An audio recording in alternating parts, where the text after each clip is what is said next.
तो main heading रहेगी इसमें रोटेशनल मोशन, और इसमें हम देखेंगे relation between linear velocity and angular velocity. अब बेटा देखो, अगर कोई रिजिड बॉडी रोटेट करती है ना, तो उस बॉडी में लाई करने वाले सारे पार्टिकल्स जो होते हैं वो सर्कुलर मोशन परफॉर्म करते हैं, है ना। जैसे मान लो इस फिक्स्ड एक्सिस के अबाउट कोई बॉडी रोटेट कर रही है, ऐसा ऐसा रोटेट कर रही है, ये फिक्स्ड एक्सिस है, यहाँ से रिजिड बॉडी फिक्स्ड है, ठीक है। तो इस एक्सिस को हम क्या बोलेंगे, एक्सिस ऑफ रोटेशन। ये ऐसा एक्सिस पास हो रहा है और इस एक्सिस के अबाउट ये रिजिड बॉडी क्या कर रही है, रोटेट कर रही है, तो इस एक्सिस को हम बोलेंगे एक्सिस ऑफ रोटेशन, ठीक। तो अब अगर ये रिजिड बॉडी रोटेट कर रही है तो इसमें लाई करने वाले सारे पार्टिकल्स, क्योंकि जो रिजिड बॉडी होगी वो लार्ज नंबर ऑफ पार्टिकल्स की बनी होगी, इसमें लाई करने वाले सारे पार्टिकल्स का मोशन क्या होगा, सर्कुलर मोशन होगा। इसमें लाई करने वाले सारे पार्टिकल्स का जो मोशन है वो क्या होगा, सर्कुलर होगा, और सभी पार्टिकल्स के सर्कल का सेंटर कॉमन होगा, और कहाँ से पास होगा, एक्सिस ऑफ रोटेशन से। तो एक्सिस ऑफ रोटेशन पहचानना बहुत इजी है, जिस एक्सिस के अबाउट, है ना, सारे पार्टिकल घूम रहे हैं, मतलब जो जो पॉइंट सारे पार्टिकल के सर्कुलर मोशन का कॉमन सेंटर है, उसी पॉइंट को हम क्या बोल देते हैं, एक्सिस ऑफ रोटेशन, ठीक है। तो देखो सारे पार्टिकल्स जो है रिजिड बॉडी में लाई करने वाले सर्कल में घूम रहे हैं, ठीक। अच्छा, सभी पार्टिकल्स जो है सेम टाइम में एक चक्कर लगाएंगे, ऐसा तो है नहीं कि कोई पीछे छूट जाएगा, है ना। अगर ये रॉड यहाँ से चलना स्टार्ट किया तो एक पर्टिकुलर टाइम में यहाँ फिर से आएगा घूम के, मान लो टाइम टी पे आया, तो सभी पार्टिकल सेम टाइम में यहाँ आ जाएंगे, अपनी पोजीशन में आ जाएंगे। मतलब सभी पार्टिकल जो है उनको एक चक्कर लगाने में जो टाइम लगेगा वो सेम लगेगा, टी। तो अगर सभी पार्टिकल को एक चक्कर लगाने में सेम टाइम लग रहा है तो सभी पार्टिकल की एंगुलर स्पीड भी क्या होगी, सेम, क्योंकि एंगुलर स्पीड क्या होती है, 2π/t। तो कहने का मतलब है कि रिजिड बॉडी के अंदर लाई करने वाले सारे पार्टिकल जो है सेम एंगुलर वेलोसिटी से रोटेट करेंगे, घूमेंगे, सर्कल में घूमेंगे। सभी पार्टिकल की एंगुलर वेलोसिटी क्या होगी, सेम होगी। मतलब सभी पार्टिकल को अपने अपने सर्कल का एक चक्कर लगाने में सेम टाइम लगेगा, सभी पार्टिकल को अपने अपने सर्कल का एक चक्कर लगाने में सेम टाइम लगेगा। लेकिन क्या इनकी लीनियर वेलोसिटी भी सेम होगी, क्योंकि हमने देखा है कि जब, है ना, क्योंकि जब भी कोई पार्टिकल सर्कल में घूमता है तो उसके पास लीनियर वेलोसिटी भी होती है और एंगुलर वेलोसिटी भी होती है। तो क्या इनकी लीनियर वेलोसिटी भी सेम होगी, तो लीनियर वेलोसिटी सेम नहीं होगी बेटा। क्यों, क्योंकि देखो इस ये जो पार्टिकल है जो सेंटर के नजदीक है, इसका मान लो सर्कल का जो रेडियस है r1 है, ठीक। तो इसको एक चक्कर लगा, जब ये एक चक्कर लगाएगा तो ये कितना डिस्टेंस ट्रेवल करेगा, 2πr1। कितना डिस्टेंस ट्रेवल करेगा, 2πr1, ठीक। ये जो दूसरा पार्टिकल है इसके सर्कल का रेडियस है मान लीजिए r2, ठीक। तो अच्छा, ये पहले पार्टिकल की जो लीनियर वेलोसिटी है मान लो है v1, दूसरे पार्टिकल की लीनियर वेलोसिटी है मान लो v2, तीसरे पार्टिकल की लीनियर वेलोसिटी v3, ऐसा करके। तो पहले पार्टिकल पहला पार्टिकल जब सर्कल में चक्कर लगाएगा तो कितना डिस्टेंस ट्रेवल करेगा, सरकमफेरेंस के बराबर 2πr1। दूसरा पार्टिकल कितना डिस्टेंस ट्रेवल करेगा, this is the distance travel by first particle एक चक्कर लगाने में। दूसरा पार्टिकल जब एक चक्कर लगाएगा तो कितना डिस्टेंस ट्रेवल करेगा, 2πr2, ठीक है। अच्छा, टाइम पीरियड क्या हो जाएगा, टाइम क्या होता है, डिस्टेंस अपॉन स्पीड। टाइम हो जाता है डिस्टेंस अपॉन स्पीड। तो टाइम पीरियड के बराबर टाइम लूंगा तो डिस्टेंस पूरा एक चक्कर वाला हो जाएगा। तो पहले केस में t1 हो जाएगा, टाइम पीरियड में t1 मान लेता हूं, है तो वो t ही, क्योंकि टाइम पीरियड सभी के लिए सेम है, लेकिन पहले केस के लिए मैं t1 टाइम पीरियड कितना हो जाएगा, t1 equals to distance upon speed. Distance कितना है बेटा, d1, t1 कितना है 2πr1 अपॉन स्पीड है मान लो v1। सेकेंड केस में टाइम पीरियड मान लो लग रहा है t2, ये हो जाएगा 2 पाई, है ना, distance upon speed. Second case में डिस्टेंस कितना, 2 पाई r2 अपॉन, मान लो स्पीड है v2, तो यहाँ से v1 कितना आ गया बेटा, 2 पाई r1 बाय टी, और v2 कितना आ गया, 2 पाई r2 बाय, इसको t1 ले लेता हूँ अपन इसको t2, लेकिन हमको पता है, अटक गया है क्या, तो लेकिन हमको पता है, देखो हमको पता है कि t1 बराबर t2 है, तो इसको भी t लिख देता हूँ, इसको भी t लिख देता हूँ, तो v1 हो जाएगा 2 पाई r1 बाई टी, और v2 हो जाएगा 2 पाई r2 बाई टी, है ना।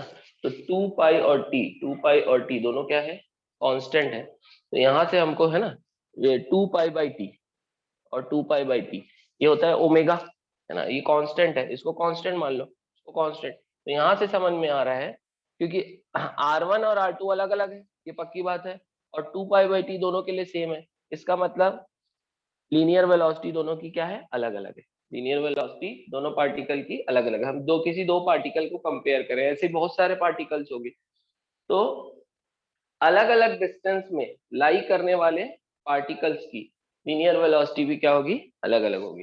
तो यहां से समझ में आ रहा है कि v प्रोपोर्शनल टू r हो जाएगा, v प्रोपोर्शनल टू r हो जाएगा, मतलब जिसका सर्कल का रेडियस ज्यादा उसकी लीनियर वेलोसिटी भी ज्यादा, और होना भी ऐसा ही चाहिए, क्यों, क्योंकि जो पास में है पार्टिकल उसको उतने ही समय में कम डिस्टेंस ट्रेवल करना है, लेकिन जो दूर में है उसको उतने ही समय में ज्यादा डिस्टेंस ट्रेवल करना है, तो जो दूर लाई करेगा उसकी लीनियर वेलोसिटी ज्यादा होगी। कहने का मतलब है सेंटर ऑफ रोटेशन से, पहली बात यहां से ही स्टार्ट कर देते हैं, यहाँ पर डिस्टेंस जीरो, तो लीनियर वेलोसिटी जीरो, यहाँ एंगुलर वेलोसिटी भी जीरो, कहाँ, एक्सिस ऑफ रोटेशन में। अब एक्सिस ऑफ रोटेशन से जैसे जैसे दूर जाओगे आर बढ़ेगा, वैसे वैसे लीनियर वेलोसिटी भी बढ़ेगी, ओमेगा क्या रहेगा, कांस्टेंट रहेगा, ओमेगा क्या रहेगा, कांस्टेंट। अच्छा, यहाँ से हमको एक और रिलेशन मिला बेटा, v1 इक्वल्स टू r1 और 2 पाई बाई टी क्या हो गया, ओमेगा, तो आप जनरल रिलेशन क्या निकाल सकते हो, v equals to r omega. एक जनरल रिलेशन हमको क्या मिला, लीनियर वेलोसिटी और एंगुलर वेलोसिटी के बीच में v equals to r omega, where v is linear velocity, r is the distance from axis of rotation and omega is angular velocity. समझ में आ रही है, चलो लिख लेते हैं।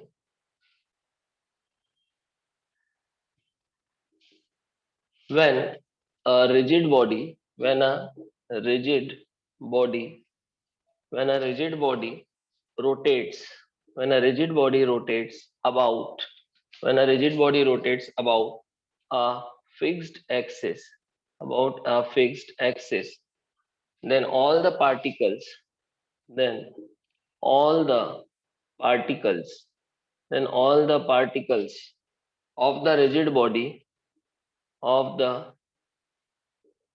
body then all the particles of the rigid body move around the axis move around the axis of rotation around the axis of rotation in circular path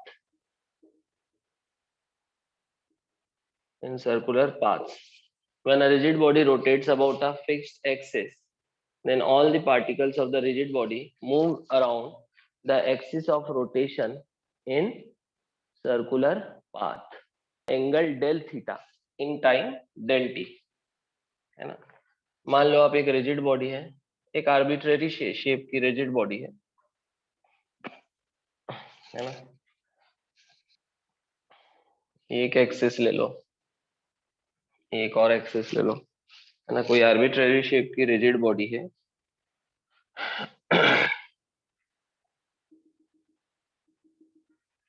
है ना, ये रिजिड बॉडी जो है यहाँ से रोटेट करी, यहाँ ऐसा कितना रोटेट करी, डेल थीटा, और इसको रोटेट करने में टाइम कितना लगा, डेल टी। पहले ये डायग्राम बना लेंगे, ऐसा रोटेट करी,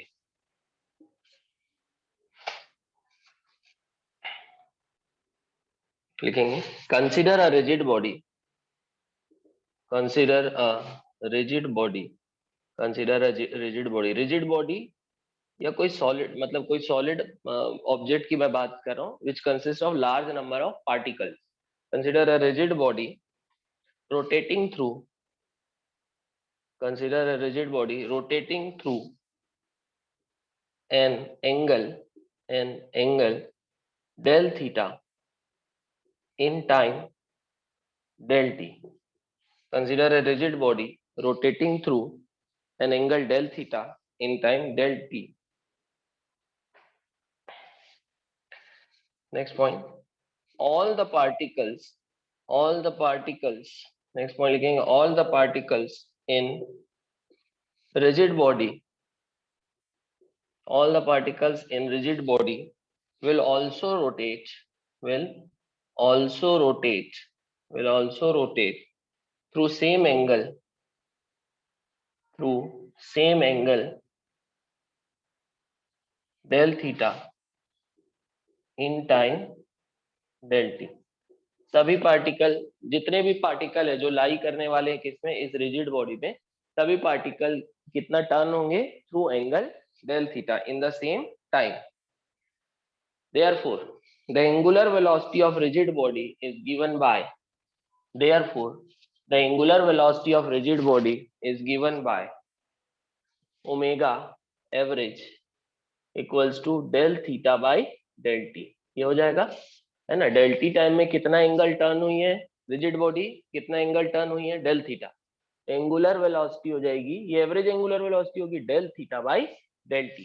दैट इज एंगुलर वेलोसिटी को हम कैसे निकाल सकते हैं, अगर हमको कितना एंगल, कितने एंगल में टर्न हुई है कोई रिजिड बॉडी और उसको टर्न होने में कितना टाइम लगा, ये दोनों पता चल जाए तो हम क्या निकाल सकते हैं, रिजिड बॉडी की एंगुलर वेलोसिटी. और ये एंगल को हमेशा किस में लेना है बेटा, रेडियंस में. एंगल को हमेशा डिग्री में नहीं लेना है, एंगल को किस में लेंगे, रेडियन में. इसी तरह से omega instantaneous, instantaneous angular velocity क्या हो जाएगी, D theta by D T, है ना. जैसे लीनियर वेलोसिटी क्या होती है, total displacement upon total time, है ना. एवरेज लीनियर वेलोसिटी क्या होती है, total displacement upon total time. और इंस्टेंटेनियस लीनियर वेलोसिटी क्या होती है, डीएस बाई डी. डिस्प्लेसमेंट को डिफरेंशिएट करके करोगे तो क्या मिल जाएगी, इंस्टेंटेनियस वेलोसिटी. वैसे ही ओमेगा भी दो होती है, एक एवरेज और दूसरी इंस्टेंटेनियस. लिख लेंगे. नेक्स्ट पॉइंट लिखेंगे, the angular velocity, the angular velocity of all the particles, the angular velocity of all the particles, the angular velocity of all the particles of the rigid body is same, of the rigid body is same, the angular velocity of all the particles of the rigid body is same, which is equal to angular velocity of rigid body, which is equal to angular velocity of rigid body, which is equal to angular velocity of rigid body, which is equal to angular velocity of rigid body, which is equal to angular velocity of rigid body. लिख लेंगे इसको, है ना. जो rigid body में लाई करने वाले सारे पार्टिकल्स है, सभी के एंगुलर वेलोसिटी क्या होगी, सेम, जो किसके बराबर होगी, angular velocity of rigid body. अब एंगुलर वेलोसिटी एक वेक्टर क्वांटिटी है, omega is a vector quantity.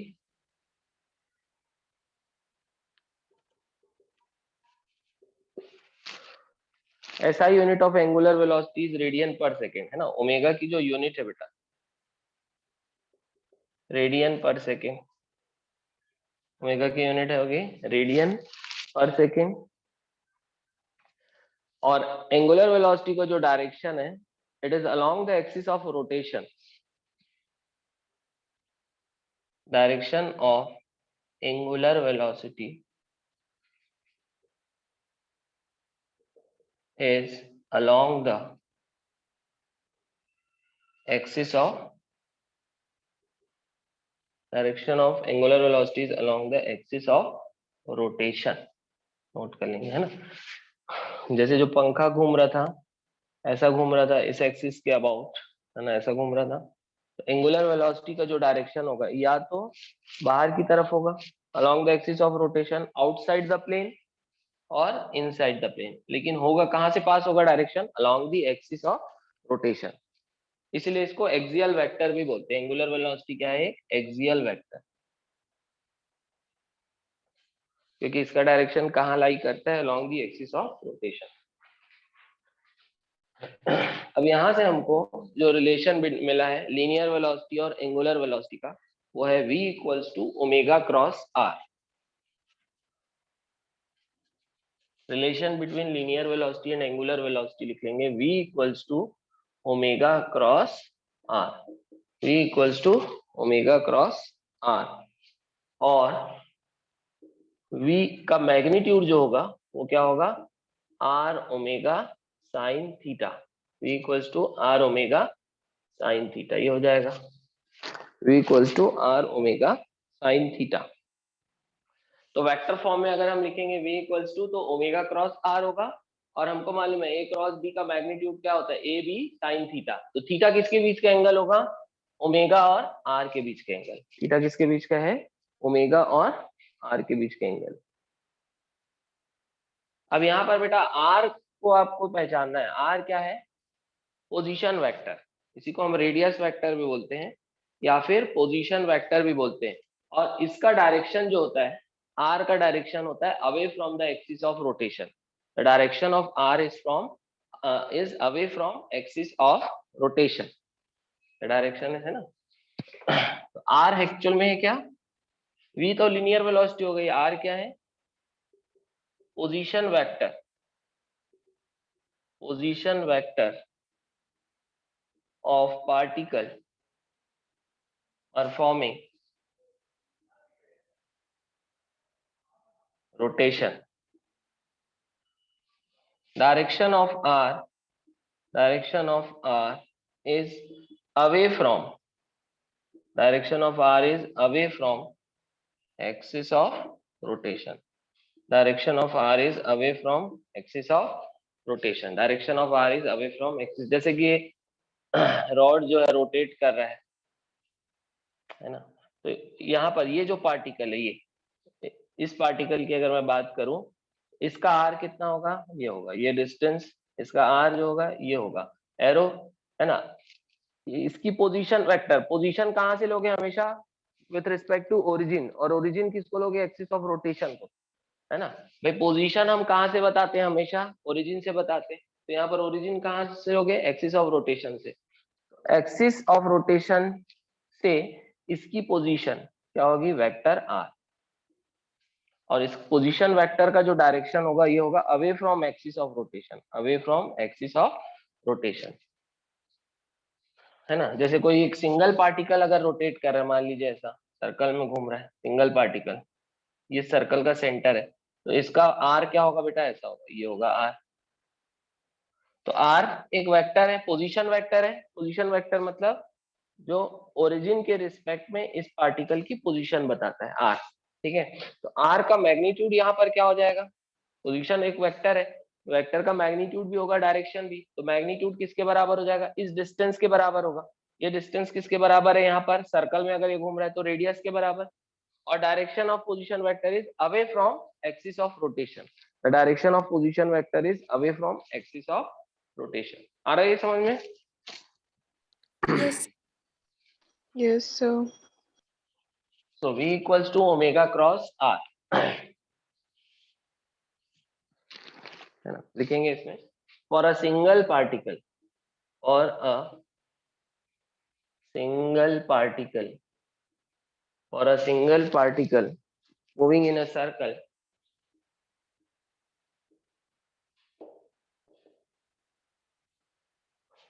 For a single particle moving in a circle, अगर एक सिंगल पार्टिकल ऐसा सर्कल में घूम रहा है, इसका रेडियस स्मॉल r है, सर्कल का रेडियस है मान लीजिए स्मॉल r, है ना।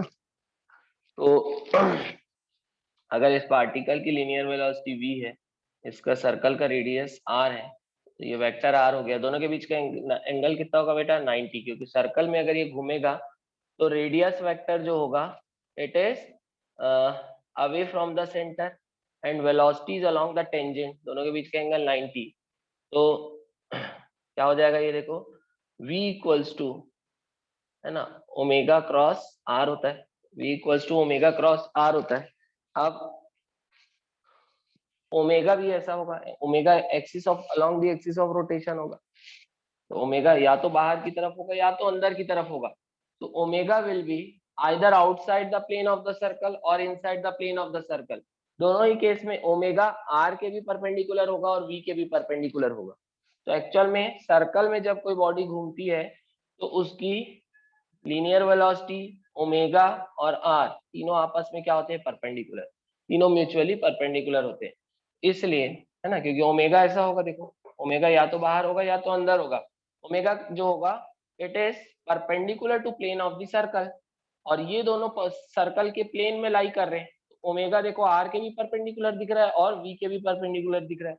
ओमेगा और आर परपेंडिकुलर होने के कारण वी का मैग्नीट्यूड कितना आ जाएगा, ओमेगा आर साइन 90, या फिर v is equal to R omega. तो सर्कुलर मोशन के लिए हमेशा क्या हो जाता है, v equals to R omega. अगर कोई एक सिंगल पार्टिकल सर्कल में घूम रहा है तो उसके लिए हमेशा v इक्वल्स टू क्या हो जाएगा, आर ओमेगा।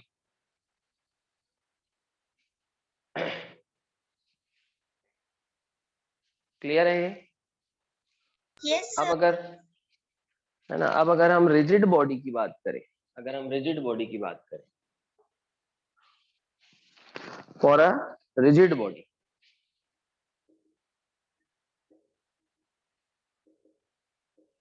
अगर कोई रिजिड बॉडी रोटेट कर रही है, फॉर अ रिजिड बॉडी,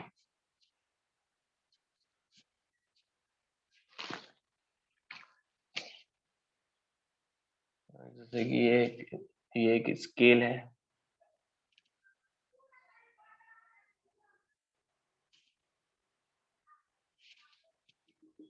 ऐसा सर्कल में घूम रहा है, ये रोटेट कर रही है रिजिड बॉडी,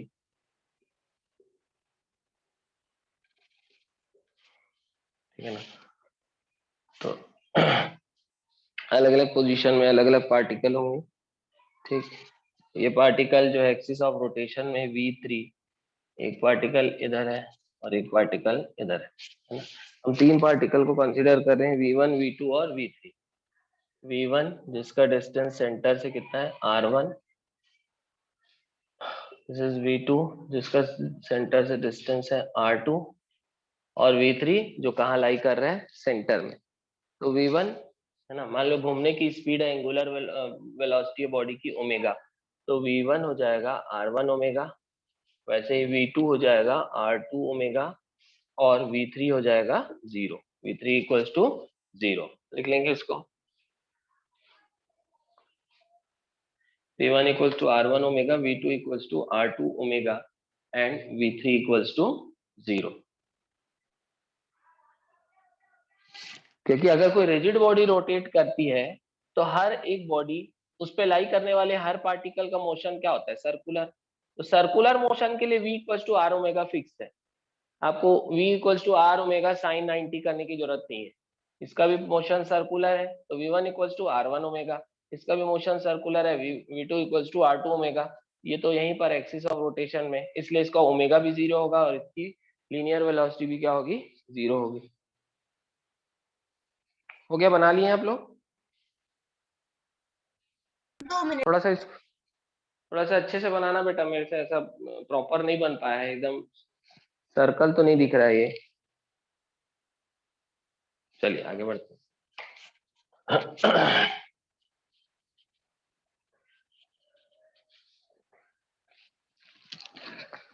लिखेंगे इसमें, therefore it is clear that, therefore it is clear that, therefore it is clear that, first point लिखेंगे, farther the particle from the axis of rotation, greater will be its linear velocity. Farther the particle, farther the particle from axis of rotation, from axis of rotation, greater will be its linear velocity, greater will be its linear velocity. Farther the particle from axis of rotation, greater will be its linear velocity. Next point, linear and angular velocities for the particles lying on the axis of rotation will be 0. Linear and angular velocities for the particles lying on axis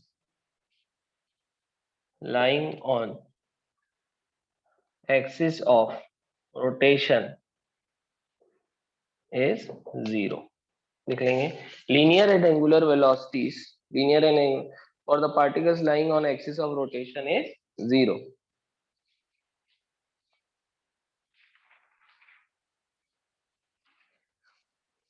चलिए अब next heading डालेंगे angular velocity. Next heading डालोगे आप लोग angular velocity omega. Angular velocity omega. Next heading रहेगी angular velocity omega. थोड़ा सा angular velocity को और इलेबोरेट करेंगे क्योंकि ये इंपॉर्टेंट है. एंगुलर वेलोसिटी क्या है बेटा? Displacement per unit time. यही है ना. एंगुलर वेलोसिटी होता है ना, जैसे कोई ऑब्जेक्ट जो है एक चक्कर लगाया तो उसकी एंगुलर है ना एक चक्कर. एंगुलर वेलोसिटी होती क्या है? Angular displacement upon time. यही होती है. तो अगर कोई ऑब्जेक्ट चाहे कोई रिजिड बॉडी हो या कोई पार्टिकल है, ये जो सारे फॉर्मूले हम देख रहे हैं ना बेटा, ये पार्टिकल के लिए भी एप्लीकेबल होगा और रिजिड बॉडी के लिए. तो अगर कोई रिजिड बॉडी घूम रही हो, ऐसा स्केल घूम रही है, या कोई पार्टिकल ऐसा सर्कल में घूम रहा है, तो कोई भी है ना, चाहे रिजिड बॉडी हो, वो अगर एक चक्कर लगाएगी तो उसका एंगुलर डिस्प्लेसमेंट कितना होगा? 2 पाई. और एक चक्कर लगाने में जो टाइम लगता है उसी को क्या बोलते हैं? Time period. तो ओमेगा को हम और क्या लिख सकते हैं? 2 पाई/t. ओमेगा को हम और क्या लिख सकते हैं? 2 पाई/t. इंपॉर्टेंट फॉर्मूला, ओमेगा इज 2 पाई/t. t is the time period, है ना. Time period of rotation. t क्या है बेटा? Time period of rotation. मतलब एक चक्कर लगाने में जितना टाइम लगता है उसको क्या बोलेंगे? टी बोलेंगे. Time period of rotation. और इसकी यूनिट क्या होगी? सेकेंड. यूनिट जो होगी सेकेंड. एसआई यूनिट है. एसआई यूनिट क्या होगी? सेकेंड. टाइम पीरियड की एसआई यूनिट क्या है? सेकेंड. ठीक. अब ओमेगा की जो यूनिट होगी देखो बेटा, एंगल अपॉन टाइम है. एंगल की यूनिट रेडियन है, टाइम की यूनिट सेकेंड है. ऐसा यूनिट हमने इसको लिख लिया हमने, unit of omega radian per second. इसको लिख लिया ना हमने, ओमेगा की यूनिट. तो ओमेगा करके ऐसा यूनिट ये आ जाएगा रेडियन पर सेकेंड, है ना. ओमेगा की ऐसा यूनिट क्या होगी बेटा? Radian per second. ओमेगा की ऐसा यूनिट क्या होगी? ठीक है, लिख लो एक बार फिर से. ऐसा यूनिट क्या हो जाएगी? Radian per second. नेक्स्ट देखो ओमेगा क्या होता है, देखो 2 पाई/t. या फिर इसको लिख सकते हैं 2 पाई/1/t. 1/t को क्या बोलेंगे? Frequency. Frequency of rotation, that is 2 पाई/f. 2 पाई/f. तो ओमेगा को हम और क्या लिख सकते हैं? 2 पाई/f. So omega is 2 पाई/f. यहाँ पर f क्या है? Frequency of rotation.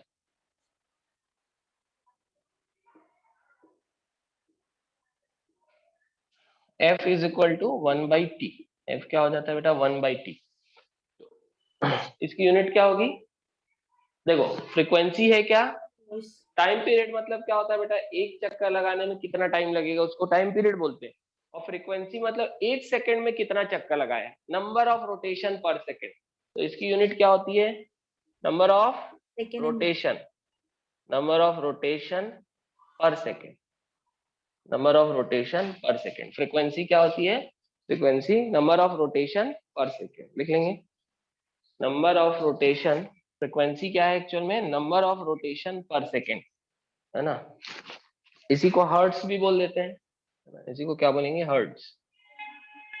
या फिर सीपीएस भी बोलते हैं, साइकिल्स पर सेकंड. इतना फ्रीक्वेंसी दी जाती है आपको, साइकिल्स पर सेकंड, या फिर नंबर ऑफ रोटेशन पर सेकंड. कई बार आपको आरपीएम दिया रहता है बेटा, कई बार आपको क्या दिया रहता है, आरपीएम मतलब रोटेशन पर मिनट। कई बार हमको आरपीएम दिया रहता है, रोटेशन पर मिनट। तो अगर आपको मान लो है ना 240 आरपीएम दिया है, कोई बॉडी जो है रोटेट कर रही है वे 240 आरपीएम, इसका क्या मतलब होगा कि 1 मिनट में वो बॉडी कितना रोटेशन कर रही है, 240। मतलब क्या ये फ्रीक्वेंसी है क्या? नहीं है। क्यों? फ्रीक्वेंसी क्या है? Rotation second. पर सेकेंड। फ्रीक्वेंसी क्या है बेटा? 1 सेकेंड में कितना रोटेशन हुआ, है ना। जैसे कोई डिस्क है मान लो, ये ऐसा घूम रही है, ऐसा इस एक्सिस के अबाउट, वो 1 मिनट में कितना रोटेशन कर रही है, 240। So this is not the frequency of rotation of disc. Frequency होती है number of rotation per second. तो उसको कैसे निकालेंगे?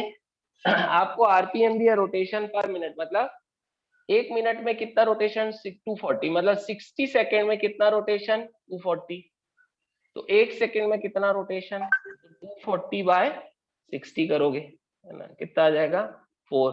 तो ये जो आएगा 4 रोटेशन पर सेकेंड या फिर 4 हर्ट्ज या 4 साइकिल पर सेकेंड, यही क्या होगी, फ्रीक्वेंसी। यही क्या होगी, फ्रीक्वेंसी होगी।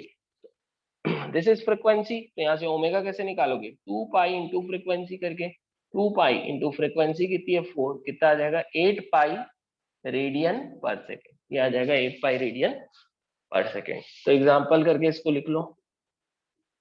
तो कोई बॉडी अगर 240 आरपीएम से रोटेट करी है, रोटेशन पर मिनट, आरपीएम क्या हो जाएगा, रोटेशन पर मिनट। तो कोई बॉडी अगर 240 आरपीएम से रोटेट करी है, तो यहाँ से आरपीएम से हमको फ्रीक्वेंसी निकालना आना चाहिए। 240 डिवाइडेड बाय 60 करोगे, जस्ट एक एग्जांपल है, 240 डिवाइडेड बाय 60 करोगे, है ना, तो 4 आ गया। ये है number of rotation per second, इसी को हम बोलेंगे फ्रीक्वेंसी। फिर ओमेगा इससे कैसे फाइंड करोगे, 2 पाई इंटू फ्रीक्वेंसी करके। क्लियर हो गया ये,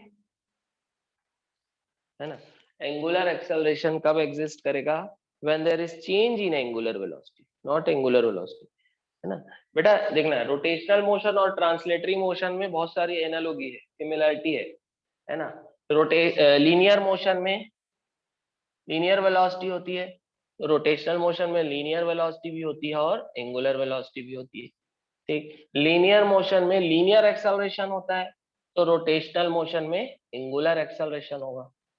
आ रहा है ना समझ में। तो जैसे लीनियर एक्सेलरेशन होता है del V by del T, rate of change of linear velocity with respect to time, या फिर डीवी बाई डी टी। ये हो गया एवरेज लीनियर एक्सेलरेशन, ये हो गया इंस्टेंटेनियस लीनियर एक्सेलरेशन। वैसे एवरेज एंगुलर एक्सेलरेशन भी होगा, क्या होगा, del omega by del T, या फिर D omega by D T, instantaneous angular acceleration. So it is rate of change of angular velocity with respect to time. जब angular velocity change होगी तभी angular acceleration exist करेगा। जब angular, है ना, जब लीनियर वेलोसिटी चेंज होती है तभी लीनियर एक्सेलरेशन एग्जिस्ट करता है। वैसे ही जब एंगुलर वेलोसिटी चेंज होगी तभी एंगुलर एक्सेलरेशन एग्जिस्ट करेगा। एंगुलर एक्सेलरेशन हमको क्या बताता है, ये हमको बताता है कि एंगुलर वेलोसिटी किस रेट से चेंज हो रही है। ठीक है। जब फोर्स लगती है, force equals to mass into acceleration, तभी लीनियर वेलोसिटी चेंज होती है, तभी बॉडी क्या करती है, एक्सेलरेट करती है। वैसे ही यहाँ पर रोटेशनल मोशन में फोर्स की जगह कौन लेता है, टॉर्क, है ना। तो जब टॉर्क लगेगा, किसी बॉडी पे टॉर्क लगता है, तभी उसकी एंगुलर वेलोसिटी चेंज होती है, और तभी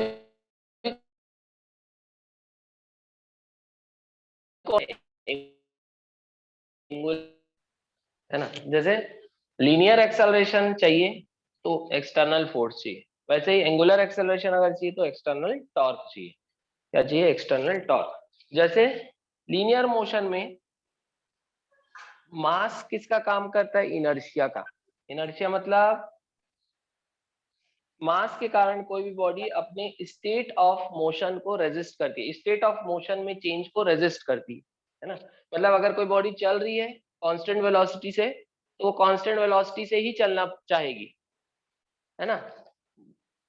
वो वो कांस्टेंट वेलोसिटी में ही चलना चाहेगी, वो अपने स्टेट को वैसे ही रखना चाहेगी ड्यू टू मास। अगर आप उसके स्टेट को अगर आपको चेंज करना है तो आपको फोर्सफुली चेंज करना पड़ेगा, मतलब आपको फोर्स लगाना पड़ेगा। तो बॉडी चल रही है तो चलते ही रहना चाह रही है due to property known as inertia. Body अगर रेस्ट में तो रेस्ट में ही रहना चाह रही है due to property known as inertia. वैसे ही अगर कोई बॉडी रोटेट कर रही है तो वो रोटेट ही करना चाहिए due to property known as moment of inertia. Due to property known as moment of inertia. Moment of inertia is known as I, मतलब इसको डिनोट करते हैं आई से। तो मास जो मोमेंट है, ऑफ मास, इनर्शिया क्या चीज है सर? वही तो बता रहा हूँ बेटा। मास के कारण बॉडी अपने ट्रांसलेटरी मोशन में चेंज को रेजिस्ट करता है। ट्रांसलेटरी मोशन में अगर कोई भी चेंज होगा तो उसको कोई भी बॉडी रेजिस्ट करती ड्यू टू मास। वैसे ही कोई भी जो बॉडी जो रोटेट कर रही है वो अपने रोटेशनल मोशन में कोई भी चेंज को रेजिस्ट करती due to property known as moment of inertia. Due to property known as, तो मोमेंट ऑफ इनर्शिया के कारण कोई भी रोटेटिंग बॉडी अपने रोटेशनल मोशन में चेंज को रेजिस्ट करती है ना। जैसे आप साइकिल चला रहे हो, टायर अगर रोटेट कर रहा है तो अगर आप ब्रेक लगाओगे तो टायर जो है वो रुकने के लिए रेजिस्ट करेगा, वो आसानी से नहीं रुकेगा due to property known as moment of inertia. Tyre का मोमेंट ऑफ इनर्शिया जितना ज्यादा होगा टायर उतना रेजिस्ट करते हुए रुकेगा, उतना आसानी से नहीं रुकेगा, और होना भी चाहिए। अदरवाइज ब्रेक लगाओगे टायर रुक जाएगा, गाड़ी स्किड कर जाएगी। तो मोमेंट ऑफ इनर्शिया जो है टायर का थोड़ा ज्यादा भी होना चाहिए। तो मोमेंट ऑफ इनर्शिया के कारण कोई भी रोटेटिंग बॉडी अपने रोटेशनल मोशन वाले स्टेट के चेंज को रेजिस्ट करती है। ठीक है, इसको भी हम और डिटेल में पढ़ेंगे, अभी मैं जस्ट ऐसे ही समझा दे रहा हूँ। तो जो काम लीनियर मोशन में मास करता है वही काम रोटेशनल मोशन में कौन करता है? Moment of inertia. तो जैसे force equals to mass into acceleration, वैसे torque equals to I alpha, ये हो जाएगा formula. Tau equals to I alpha, इससे कंपेयर कर सकते हैं। फोर्स का काम क्या है? लीनियर वेलोसिटी को चेंज करना। टॉर्क का काम क्या है? एंगुलर वेलोसिटी को चेंज करना। फोर्स लगेगी तो एक्सेलरेशन होगा, टॉर्क लगेगी तो एंगुलर एक्सेलरेशन होगा। Tau equals to I alpha. इसके अलावा टॉर्क और क्या होता है? R cross F. टॉर्क क्या होता है? आर क्रॉस एफ, ये भी हम देखेंगे आगे।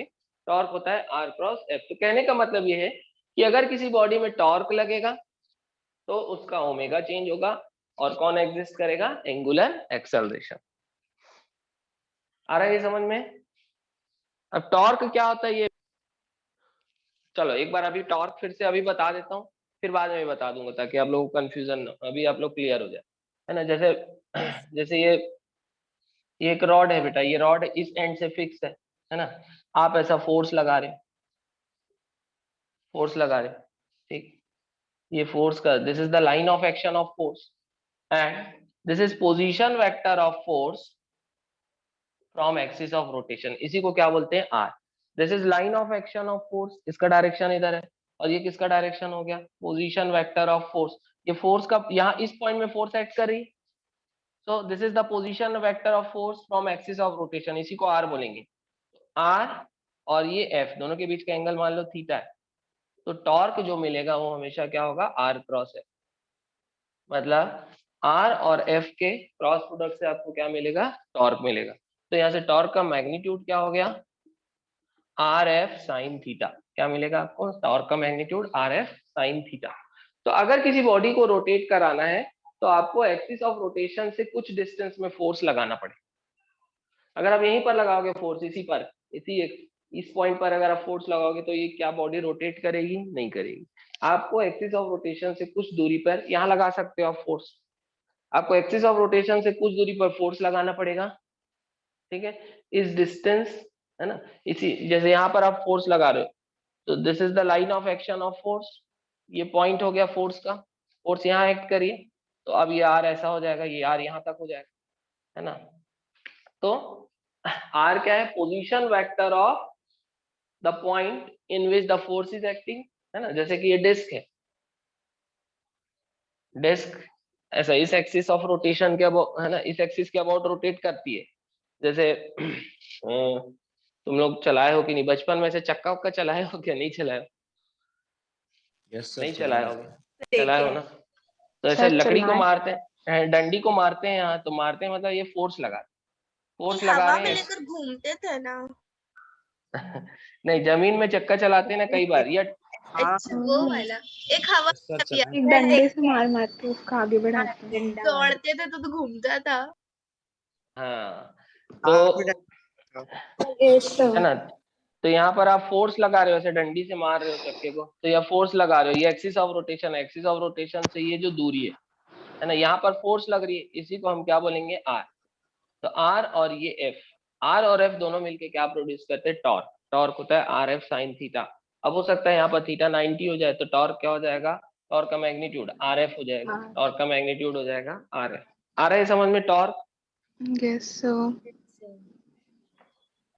तो टॉर्क का काम क्या होता है, रोटेट कराना, किसी भी बॉडी को रोटेट कराना, और इस तरह से रोटेट कराना कि उसकी एंगुलर वेलोसिटी क्या हो जाए, चेंज हो जाए, है ना। जैसे कि दरवाजा अगर आपको खोलना है बेटा, दरवाजा अगर आपको खोलना है, ये एक्सिस ऑफ रोटेशन है, ये फिक्स एंड है दरवाजे का, है ना। तो आप यहीं पर फिक्स एंड में ही अगर फोर्स लगाओगे तो दरवाजा कभी नहीं खुलेगा। आपको यहाँ पर हैंडल दिया रहता है, यहाँ पर आपको फोर्स लगाना है, तब दरवाजा ओपन होता है, क्योंकि फोर्स और ये डिस्टेंस जिसको आर बोलते हैं, ये दोनों मिलके क्या बनाते हैं, टॉर्क, जिसके कारण दरवाजा जो है टर्न होता है, रोटेट करता है। क्लियर है? Yes sir. तो टॉर्क लगेगा तो ओमेगा चेंज होगा, तो यहाँ से क्या हो गया बेटा, एंगुलर एक्सेलरेशन अल्फा। अल्फा दो टाइप का होगा, alpha average del omega by del T, है ना, और अल्फा इंस्टेंटेनियस होगा D omega by D T, D omega by D T. ठीक है। ऑल्सो क्योंकि tau equals to I alpha होता है, अल्फा हो जाएगा टाउ बाय आई। इसको हम और आगे देखेंगे, मोमेंट ऑफ इनर्शिया को तो हम काफी डिटेल में पढ़ेंगे। Tau equals to I alpha होता है, तो अल्फा क्या हो जाएगा, टाउ बाई आई। टाउ क्या है यहाँ पर, टॉर्क, और आई क्या है, मोमेंट ऑफ इनर्शिया।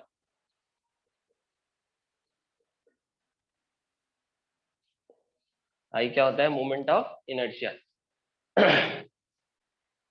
नोट कर लेंगे।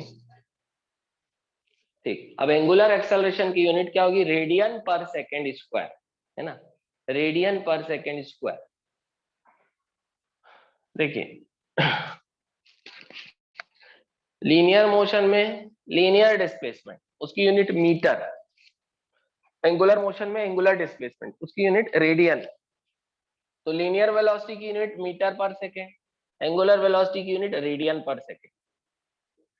लीनियर एक्सेलरेशन की यूनिट मीटर पर सेकेंड स्क्वायर, एंगुलर वेलोसिटी की सॉरी लीनियर एक्सेलरेशन की यूनिट मीटर पर सेकेंड स्क्वायर, एंगुलर एक्सेलरेशन की unit radian per second square. तो लिख लेंगे SI unit of alpha is radian per second square, SI unit of alpha is radian per second square.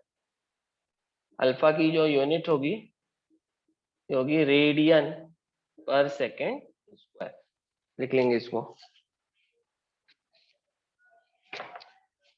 Dimensional formula क्या हो जाएगा, T-2, क्योंकि radian तो एक सिंपली रेशियो है, इसका कोई डायमेंशन नहीं है ना।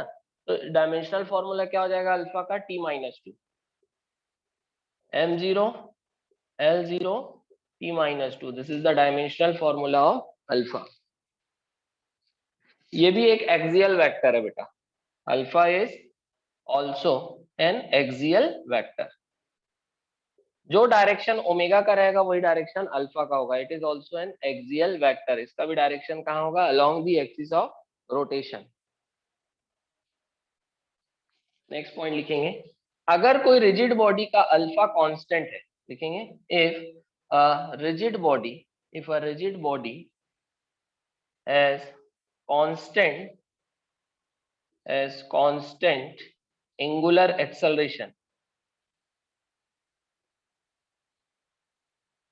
if a rigid body has constant angular acceleration, मतलब अगर किसी रिजिड बॉडी का अल्फा कांस्टेंट है, देन, है ना, एंगुलर एक्सेलरेशन ब्रैकेट में लिखेंगे alpha, then we can use equations of motion, then we can use equations of motion for rigid body also, लिख लेंगे। अगर कोई rigid body constant angular acceleration से रोटेट कर रही है तो हम क्या यूज कर सकते हैं उसके लिए, इक्वेशंस ऑफ मोशन, है ना। लीनियर मोशन के लिए इक्वेशन ऑफ मोशन क्या होता है, तो फर्स्ट इक्वेशन होगा v equals to U plus A T. वैसे ही रोटेशनल मोशन के लिए कब यूज करते हैं, जब अल्फा कांस्टेंट होगा, है ना। तो omega final equals to omega initial plus alpha t. ये हो गया equation of motion, first equation of motion in case of rotational motion. Compare करेंगे final velocity initial velocity alpha, final angular velocity initial angular velocity alpha, है ना। ये ए है और ये अल्फा है।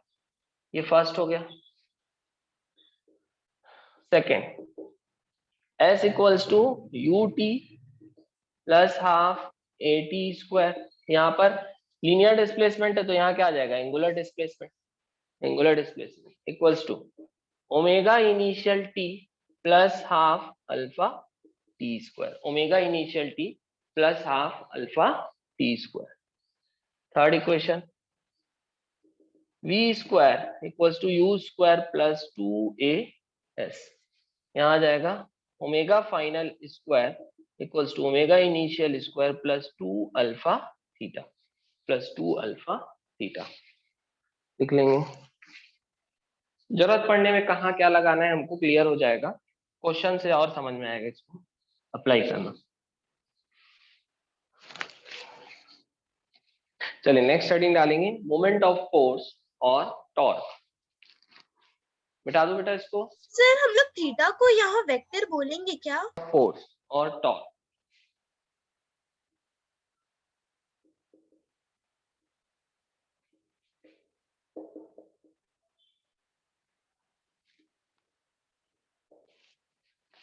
मोमेंट ऑफ फोर्स और torque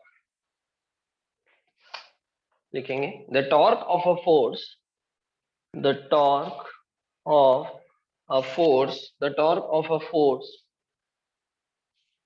is the turning effect. अगर किसी को टर्न कराना है तो फिर टॉर्क तो लगना ही लगना है। Is the turning effect of force about the axis of rotation, about the axis of rotation। तो moment of force, moment of force है ना, या टॉर्क, जब भी r मल्टीप्लाई होता है तो मोमेंट वर्ड यूज करेंगे बेटा। जैसे इसके पहले जब मैं आपको सेंटर ऑफ मास समझा रहा था तो m इंटू आर को क्या बोला था, मोमेंट ऑफ मास। वैसे ही जब भी r मल्टीप्लाई करोगे, पोजीशन वेक्टर से मल्टीप्लाई करोगे तो मोमेंट वर्ड यूज होगा। तो अगर मैं मोमेंट ऑफ फोर्स बोल रहा हूँ मतलब r को किससे मल्टीप्लाई कर रहा हूँ, फोर्स से। अब क्योंकि टॉर्क वेक्टर क्वांटिटी है तो मल्टीप्लिकेशन कैसा होगा, वेक्टर मल्टीप्लिकेशन, डॉट प्रोडक्ट हो नहीं सकता। तो टॉर्क हो जाता है r क्रॉस f। तो मोमेंट ऑफ फोर्स, टॉर्क को और क्या बोलेंगे, मोमेंट ऑफ फोर्स। तो torque of a force is the, and जिसको टॉर्क को और क्या बोलते हैं, मोमेंट ऑफ फोर्स। तो एक्चुअल में it is turning effect of force. ये फोर्स ही है, फोर्स लगने से ही टॉर्क आता है, लेकिन ये है ना, ये है तो फोर्स का ही इफेक्ट। कैसा इफेक्ट है, टर्निंग इफेक्ट। तो जब भी फोर्स इस तरह से लगे कि कोई बॉडी टर्न हो जाए तो समझ जाना क्या लग रहा है, टॉर्क लग रहा है। ठीक, टॉर्क एक वेक्टर क्वांटिटी है।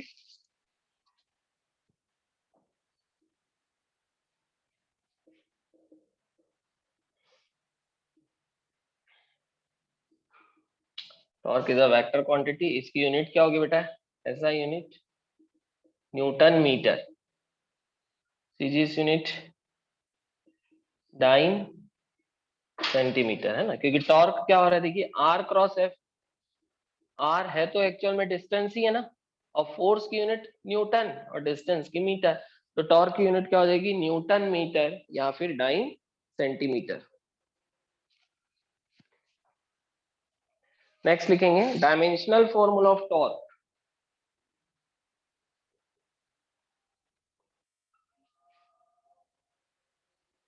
डायमेंशनल फॉर्मूला ऑफ टॉर्क क्या जाता है, m1 L2 T minus 2, m1 L2 T minus 2। ये हम निकाल सकते हैं, which is same as that of, किसके जैसे दिख रहा है बेटा, किसके जैसे दिख रहा है ये डायमेंशनल फॉर्मूला, वर्क और एनर्जी दिख रहा है कि नहीं। वर्क और एनर्जी का भी डायमेंशनल फॉर्मूला यही था, Yes, sir. m1 L2 T minus 2। क्योंकि वर्क भी तो ये होता है ना, फोर्स इनटू डिस्प्लेसमेंट, है ना। तो वर्क और एनर्जी का जो डायमेंशनल फॉर्मूला है वही किसका है, टॉर्क का। इंपॉर्टेंट है, ध्यान रखेंगे, कई बार पूछता है ये कि टॉर्क और वर्क और एनर्जी का डायमेंशनल फॉर्मूला क्या हो जाएगा, सेम हो जाएगा। चलिए मिटा दूं इसको, है ना। ये डायग्राम बेटा आप लोगों ने बना लिया, है ना। देखो ये एक पार्टिकल है, पार्टिकल पे फोर्स ऐसा लग रही है, this is the line of action of force. ये पार्टिकल यहाँ पर सिचुएटेड है, ये इसका पोजीशन वेक्टर हो गया, ये पोजीशन वेक्टर का direction, this is the direction of position vector, this is the direction of line of action of force. दोनों के बीच का एंगल कितना है, थीटा, ठीक। सो आर और एफ के बीच का एंगल कितना है, थीटा, ठीक। अब ये क्या है बेटा, this is P and P is the perpendicular distance between line of action of force and origin, ठीक है। तो साइन थीटा क्या हो जाएगा, perpendicular upon hypotenuse, sine theta is P by R. तो ये जो P की वैल्यू जो है वो कितनी आ गई, आर साइन थीटा। तो इसको अपन ऐसा लिख सकते हैं, P equals to R sine theta, P equals to R sine theta. तो P एक्चुअल में है क्या, perpendicular distance between line of action of force and origin, P equals to R sine theta. Torque acting, torque acting, अच्छा इस particle को मैं नाम दे देता हूं B। Torque acting on a particle, torque acting on a particle B, torque acting on a particle B with respect to origin is tau equals to r cross f. Torque acting on a particle with respect to origin is tau equals to r cross f. अब यहां से अगर आप इसको देखोगे ना, यहां से ओरिजिन में बैठ के इसको देखोगे तो पार्टिकल ऐसा है ना, पर्टिकुलर इंस्टेंट में पार्टिकल आपको इधर टर्न होते दिखेगा ऐसा, क्योंकि फोर्स इधर लग रही। तो आप यहां से देख रहे हो तो पार्टिकल टर्न होते हुए दिख रहा है, इसलिए हमको ओरिजिन बताना बहुत जरूरी कि आप देख रहे कहां से, क्योंकि जरूरी नहीं कि बेटा किसी भी रेफरेंस पॉइंट से आप देखो और ये टर्न होते दिखे। जैसे आप सीधा यहाँ से देखोगे, अगर यहाँ से अगर आप देखोगे तो ये आपको सीधा जाते हुए दिखेगा, ये आपको सीधा जाते हुए, तो इस पॉइंट के रेफरेंस में ये टर्न नहीं हो रहा है, ये सीधा जा रहा है। तो आपको पॉइंट ऑफ रेफरेंस बताना जरूरी कि आप टॉर्क किस पॉइंट के रेफरेंस में बता रहे हैं। तो टॉर्क हम किसके रेफरेंस में बता रहे हैं, ओरिजिन, ओरिजिन मतलब पॉइंट ओ के रेफरेंस। यहां से अगर मैं देख रहा हूं तो क्योंकि फोर्स इधर लग रही है, पार्टिकल मुझे इधर जाते दिखेगा। देखो ये क्या दिख रहा है मुझे, टर्न होते दिख रहा है, टर्न होते दिख रहा है, ऐसा मुझे फीलिंग आएगी ना, ये टर्न हो रहा है। तो this is turning effect of force, जिसको हम बोलते हैं टॉर्क। टॉर्क हो जाता है आर क्रॉस एफ। अब टॉर्क का मैग्नीट्यूड क्या हो जाएगा बेटा, R F sine theta. Magnitude of torque हो जाएगा आर एफ साइन थीटा, या मैग्नीट्यूड ऑफ टॉर्क हो जाएगा F into R sine theta. R sine theta क्या है, perpendicular distance between line of action of force and origin. तो tau equals to F into R perpendicular, F into R perpendicular, ये हो गया torque. तो यहाँ से आर साइन थीटा, जिसको मैं आर परपेंडिकुलर बोल रहा हूँ, ये क्या है, perpendicular distance, perpendicular distance between line of action of force, between line of action of force and reference point। reference point मतलब जिसके रेफरेंस में हम टॉर्क बता रहे हैं, रेफरेंस पॉइंट या फिर ओरिजिन, जहां से हम रोटेशनल मोशन को देख रहे हैं उसको ओरिजिन बोलेंगे। तो टॉर्क, टॉर्क अगर लगना है तो परपेंडिकुलर डिस्टेंस, देखो फोर्स तो लगना ही पड़ेगा, फोर्स तो लगाना ही पड़ेगा, इसके अलावा परपेंडिकुलर डिस्टेंस भी होना चाहिए। परपेंडिकुलर डिस्टेंस होना चाहिए between line of action of force and origin.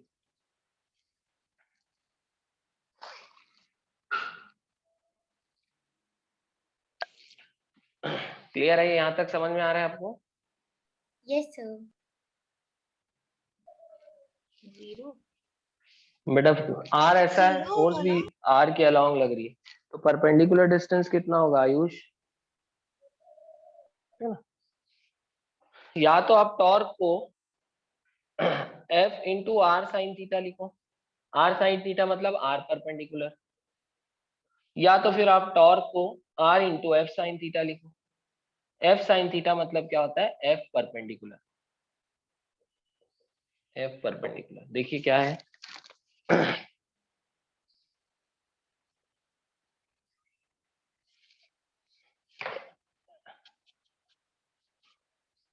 है ना। अगर ये आपका ये ऑब्जेक्ट है, देखिए this is r, direction of r and this is force, तो ये थीटा हो गया। तो ये f cos थीटा क्या है बेटा, f cos theta is component of force along the direction of position vector and f sin theta is, what is f sin theta, component of force perpendicular to position vector, component of force perpendicular to position vector। तो f sin theta is responsible for torque, f sin theta and not the f cos theta। मतलब अगर torque चाहिए तो force का एक perpendicular component होना चाहिए which is perpendicular to R, है ना, क्योंकि हम टॉर्क को ऐसा भी लिख सकते हैं R into F sine theta. तो टाउ क्या हो जाएगा, R into F perpendicular. What is F perpendicular, it is the component of force perpendicular to position vector, है ना।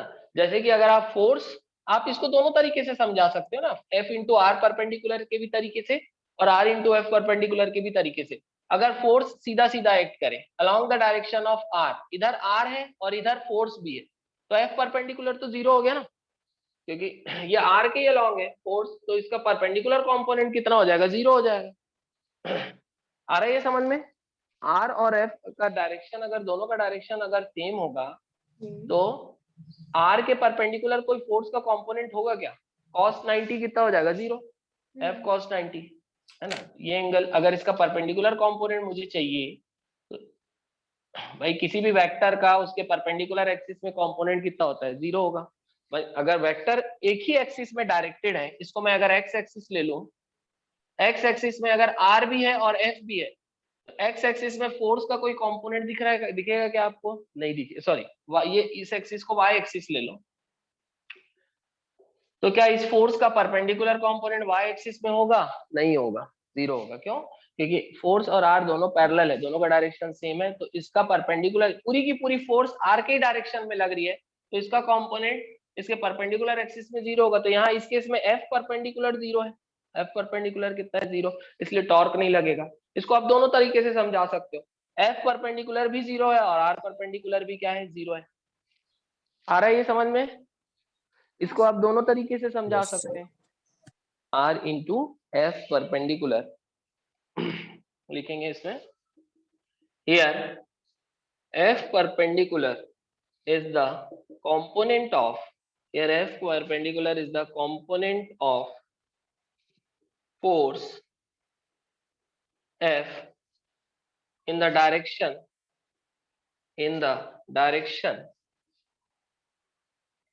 perpendicular to R, in the direction perpendicular to R। Next point लिखेंगे, tau equals to 0 if R equals to 0, comma F equals to 0 और theta equals to 0 degree और 180 degree. लिख लेंगे torque zero कब कब हो सकता है, जब R जीरो हो जाए, मतलब आप फोर्स कहाँ लगा रहे हैं, along the axis of rotation, axis of rotation में ही फोर्स लगा रहे हैं, तो R जीरो हो जाएगा। फोर्स का कुछ डिस्टेंस होना चाहिए एक्सिस ऑफ रोटेशन से। आप दरवाजे का जो एक्सिस ऑफ रोटेशन है, जिसको कब्जा भी बोलते हैं, वहां पर अगर आप जाके फोर्स लगाओगे तो दरवाजा रोटेट करेगा क्या, नहीं करेगा। तो कुछ डिस्टेंस चाहिए, R जीरो होगा तो टॉर्क जीरो, अगर फोर्स जीरो होगा तो ऑब्वियसली टॉर्क जीरो। अब थीटा अगर जीरो या 180 डिग्री हो गया तो भी टॉर्क क्या हो जाएगा, जीरो हो जाएगा, there will not be any rotation.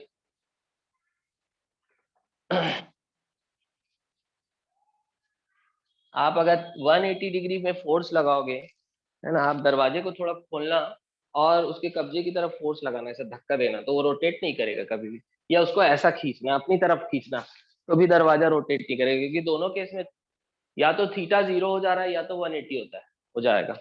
Torque क्या होता है, are F sine theta, sine zero भी जीरो हो गया, साइन 180 भी जीरो हो गया। अब यहाँ पर जैसे बेटा यहाँ पर देखो ये आर है और ये मैं ऐसा 90 डिग्री में फोर्स लगा रहा हूँ, तो यहाँ टॉर्क मैक्सिमम होगा। क्यों मैक्सिमम होगा? क्योंकि यहाँ फोर्स पूरी तरह से यूटिलाइज हो रहा है इन प्रोड्यूसिंग टॉर्क। यहाँ पर फोर्स का ऐसा कोई कंपोनेंट नहीं है। फोर्स अगर ऐसा लगाऊंगा हाँ। तो फोर्स का एक कंपोनेंट यूज होगा, फोर्स का एक कंपोनेंट बनेगा एफ परपेंडिकुलर, ठीक है, जो कि यूटिलाइज होगा इन प्रोवाइडिंग टॉर्क। लेकिन पूरी की पूरी फोर्स अगर आप ऑलरेडी 90 डिग्री में लगाओगे तो पूरा का पूरा ये एफ परपेंडिकुलर हो गया, पूरी फोर्स ही एफ परपेंडिकुलर होगी, तो टॉर्क क्या हो जाएगा? मैक्सिमम हो जाएगा। आ रहा है ये समझ में?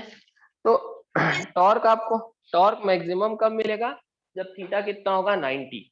मतलब जो एंगल जो होगा, angle between line of action of force and R is 90। अच्छा, पहले इसी में हम लिखेंगे, पहले ये वाला जो पॉइंट हमने लिखा था इसी को थोड़ा सा नोट कर लेंगे। thus torque vanishes if r equals to 0 comma f equals to 0, or if line of action of force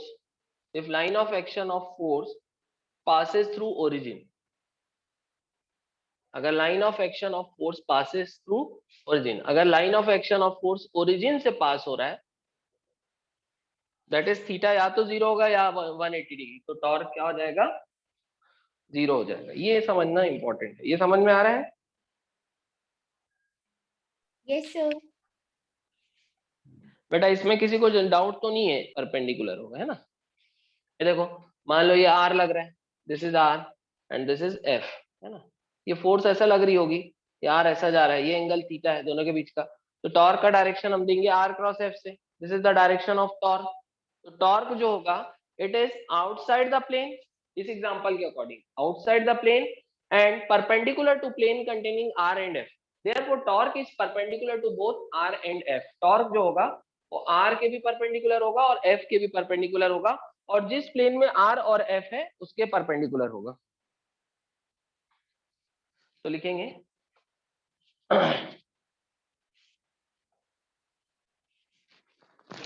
according to vector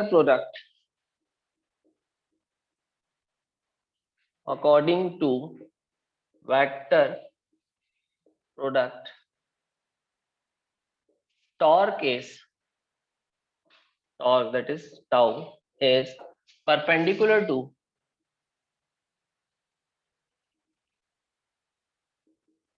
vector r and vector f, and also to the plane containing vector r and vector f। जो torque होगा बेटा वो r के भी perpendicular होगा, f के भी perpendicular होगा, और उस प्लेन के भी परपेंडिकुलर होगा जिसमें r और f है। ये हमने वेक्टर में भी देखा है।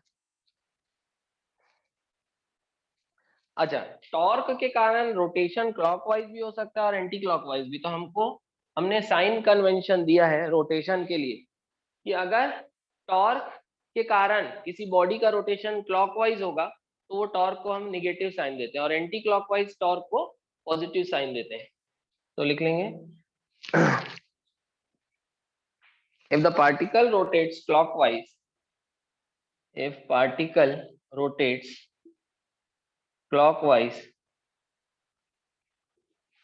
then torque is negative। अगर टॉर्क के कारण पार्टिकल क्लॉकवाइज रोटेट कर रहा है तो टॉर्क क्या होगा? नेगेटिव होगा। और अगर पार्टिकल रोटेट्स एंटी क्लॉकवाइज, अगर पार्टिकल एंटी क्लॉकवाइज रोटेट करेगा देन टॉर्क इज पॉजिटिव। तब टॉर्क क्या होगा बेटा? पॉजिटिव। अगर पार्टिकल एंटी क्लॉकवाइज रोटेट करेगा तब टॉर्क क्या होगा? पॉजिटिव। आप लोग भी ऐसी लाइन खींच दोगे क्या? संस्कार ऐसी लाइन खींचोगे, है ना? Torque acting on rigid body, जैसे डिस्क है बेटा, डिस्क है, ये फोर्स ऐसा लग रही है ना? ये एक फोर्स ऐसा लग रही है FB, है ना, ये फोर्स ऐसा लग रही है FC, ठीक है, और एक फोर्स आप समझ लीजिए ऐसा कुछ लग रही है FD। तो FA और FB के कारण टॉर्क बताओ। 0। 0, गुड। टॉर्क ड्यू टू, है ना, टॉर्क A, मतलब torque due to FA is 0। वैसे torque due to FB is also 0। क्यों? क्योंकि ये फोर्सेस है ना, ये डिस्क है, ये है ना डिस्क, फिर भी रोटेट करेगी। इन दोनों फोर्सेस के कारण नहीं, इन दोनों के कारण टॉर्क तो 0 है, लेकिन इसके कारण कुछ टॉर्क होगा, इसके कारण कुछ टॉर्क होगा, ठीक है। तो torque due to B and torque due to A is 0। Torque due to C is maximum. क्यों? क्योंकि पूरी की पूरी फोर्स जो है वो एक्ट करी किसमें, R से 90 डिग्री में, बीच का एंगल 90। तो torque due to C is R। ये डिस्टेंस कितना हो, ये पोजीशन वेक्टर है, इसका मैग्नीट्यूड किसके बराबर होगा, रेडियस के, डिस्क के रेडियस के। तो tau equals to R FC sin 90, that is R FC, ठीक। अच्छा, यहाँ पर ध्यान देंगे, सभी फोर्सेस का मैग्नीट्यूड हम सेम मान रहे हैं, सभी फोर्सेस का मैग्नीट्यूड अगर हम सेम मानेंगे तो यहाँ इस केस में, है ना, हम क्या ले रहे हैं, force FA is equal to FB is equal to FC is equal to FD। देखो बेटा, चारों फोर्सेस बराबर मैग्नीट्यूड की है, लेकिन क्योंकि इनके ओरिएंटेशन, इनके लगने का तरीका अलग अलग है, फोर्स किस तरह से लग रही है, इसलिए टॉर्क भी अलग अलग आ रहा है ना। तो ये और ये के कारण टॉर्क 0, इसके कारण टॉर्क मैक्सिमम, एंड टॉर्क, है ना, ये टॉर्क को मैग्नीट्यूड वाइज लिख रहे हैं हम। Torque due to force D is RF sin थीटा। मान लो ये एंगल है ना, ये R हो गया। देखिए, this is the line of action of force. देखो, एंगल निकालना भी आपको आना चाहिए बेटा। This is the line of action of force, R हमेशा away from the axis of rotation, this is theta. आ रहा है ये समझ में? क्लियर है ना? एंगल समझ में आ रहा है आपको? This is the line of action of force, this is R, है ना, ये जो एंगल होगा ये क्या होगा, थीटा होगा। जो स्मॉलर एंगल है उसको लेंगे, ये लार्जर एंगल को मत लेना, है ना। तो ये हो गया थीटा। तो यहाँ से क्या हो जाएगा, टाउ ड्यू टू D क्या हो जाएगा, RFD sin थीटा। यहाँ से RFD sin थीटा। समझ में आ रहा है ये एग्जांपल आप लोगों को? Yes sir. Yes, sir. देख लेंगे। क्या करेगी, रोटेट करेगी, पुली रोटेट करेगी, तो ये एक मास नीचे जाएगा, दूसरा मास ऊपर जाएगा, है ना। ये ऐसे रस्सी बंधी है, ये पुली के रिम में ये रस्सी ऐसा लटक रही है, यहाँ एक ऑब्जेक्ट है, इस ऑब्जेक्ट के वेट के कारण यहाँ टेंशन प्रोड्यूस होगा। टेंशन ऐसा जाएगा, tension is along the tangent and R is horizontal, ये होगा, दोनों के बीच का एंगल 90। तो यहाँ पर जो टॉर्क क्रिएट होगा, हाँ सर बोर्ड अटक गया है क्या? नहीं सर, बोर्ड तो नहीं अटका है बेटा, ठीक। तो यहाँ से क्या हो जाएगा, देखिए यहाँ टेंशन के कारण टॉर्क प्रोड्यूस हो रहा है, टेंशन और R के बीच का एंगल कितना होगा, 90 डिग्री। तो यहाँ से torque equals to tension into R। TR sin 90 करने की जरूरत नहीं है, sin 91 हो जाएगा। यहाँ पर टॉर्क किसके कारण प्रोड्यूस हो रहा है, टेंशन इंटू R के कारण, लिख लेंगे इसको, है ना। अब टेंशन की वैल्यू आप बाद में डिटरमाइन कर सकते हैं, एक्सेलरेशन कितना है वो इक्वेशन ऑफ मोशन लगा के, वो अलग बात है, लेकिन जो टेंशन की वैल्यू है इंटू R करोगे तो क्या मिल जाएगा, टॉर्क।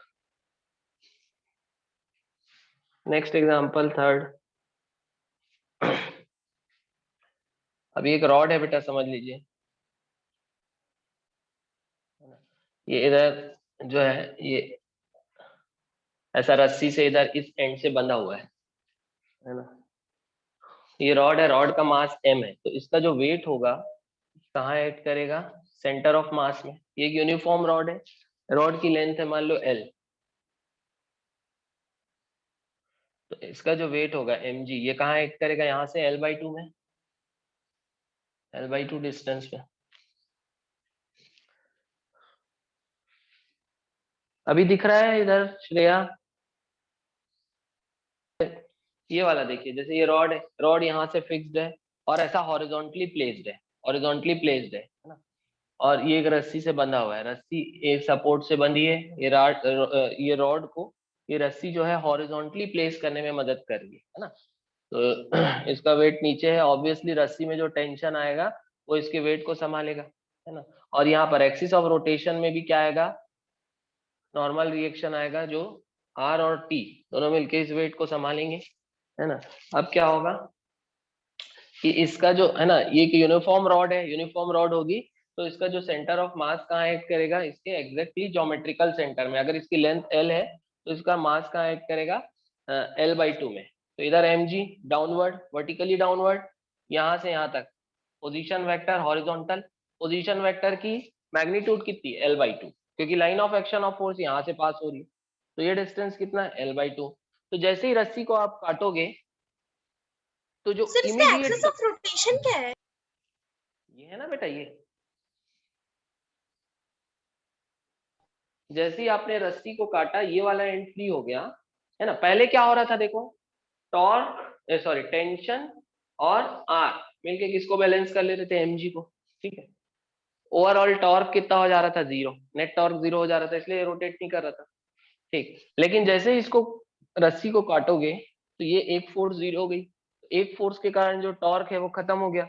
इन दोनों का टॉर्क मिलके इसके टॉर्क को बैलेंस कर रहा था, लेकिन इसका टॉर्क खत्म हो गया। अब जैसे ही रस्सी को काटा आपने, ये वाली फोर्स फ्री हो गई, तो जिस इंस्टेंट में रस्सी कटेगी उस इंस्टेंट का इसका टॉर्क कितना होगा, देखो, क्योंकि जिस इंस्टेंट में रस्सी कटी उस इंस्टेंट में तो ये हॉरिजॉन्टल रहेगा, mg नीचे, r क्या है, r क्या है, r is the distance from line of action of force, r is the distance from line of action of force and axis of rotation, तो ये हो गया r, ठीक।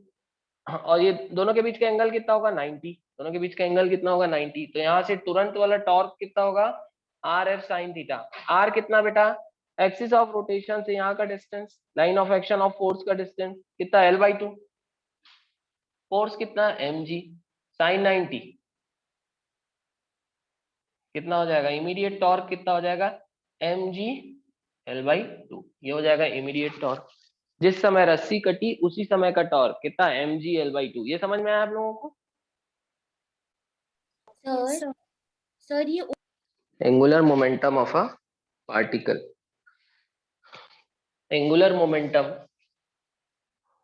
Of a particle. मान लीजिए एक पार्टिकल है ना, ये बेटा इधर मूव कर रहा है with certain linear velocity v।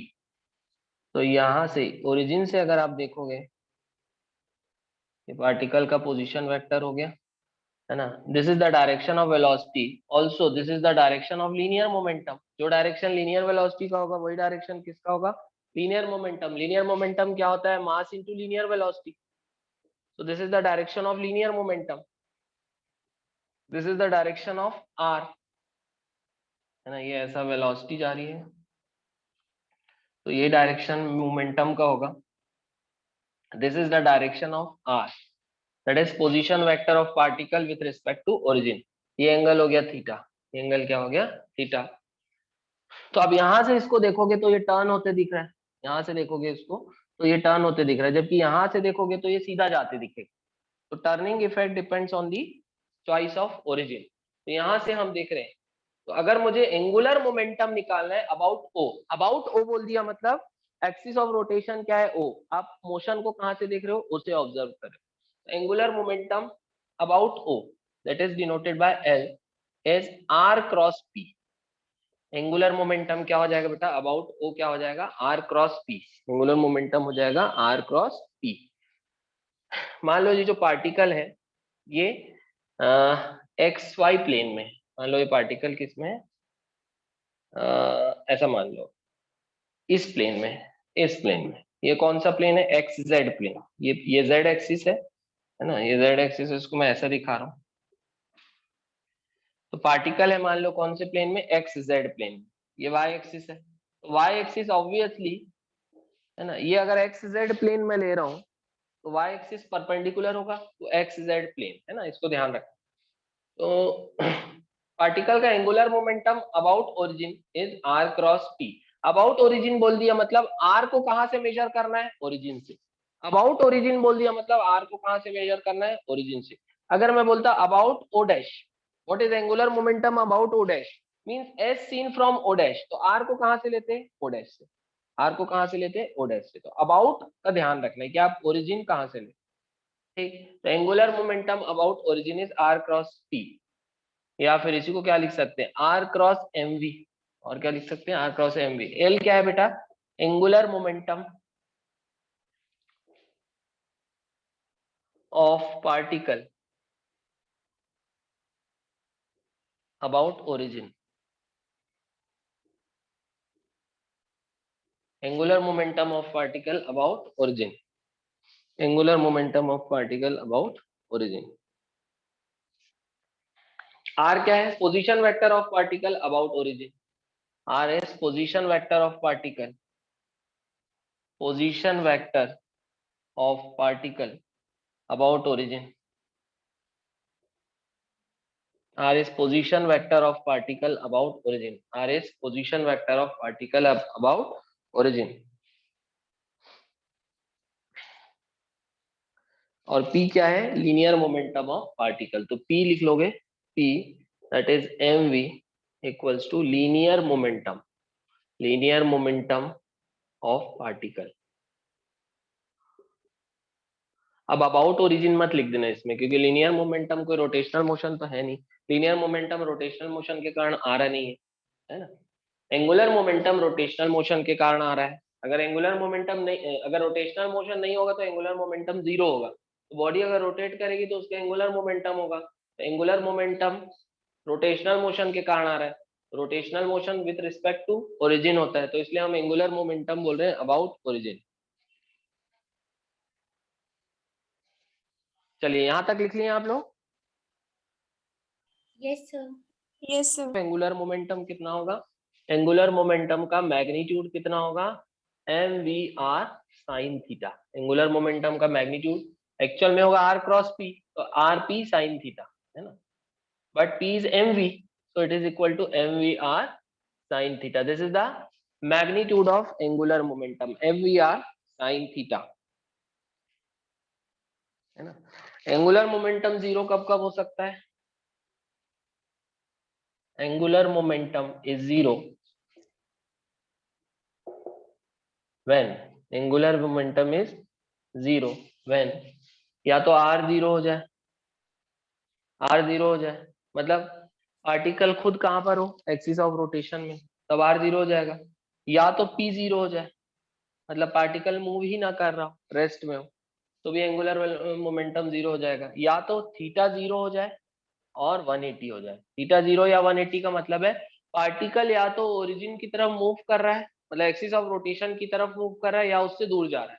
दोनों केस में एंगुलर मोमेंटम क्या हो जाएगा, जीरो हो जाएगा। आ रहा है ये समझ में आप लोगों को? Yes sir. Yes sir. लिख लीजिए, है ना। अब इसको स्टेटमेंट में लिखाने की जरूरत नहीं बेटा, अभी आप लोग समझ रहे हैं इसको।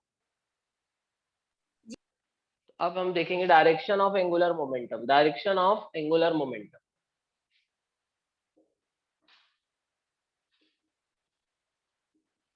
फिर से राइट हैंड थंब रूल का यूज करेंगे बेटा, आर क्रॉस पी रहेगा, है ना। तो क्योंकि एंगुलर मोमेंटम होता है आर क्रॉस पी, मतलब जिस प्लेन में आर और पी रहेंगे एंगुलर मोमेंटम उसके परपेंडिकुलर होगा। इसके अलावा एंगुलर मोमेंटम आर के भी परपेंडिकुलर होगा और पी के भी परपेंडिकुलर होगा। तो लिखेंगे angular momentum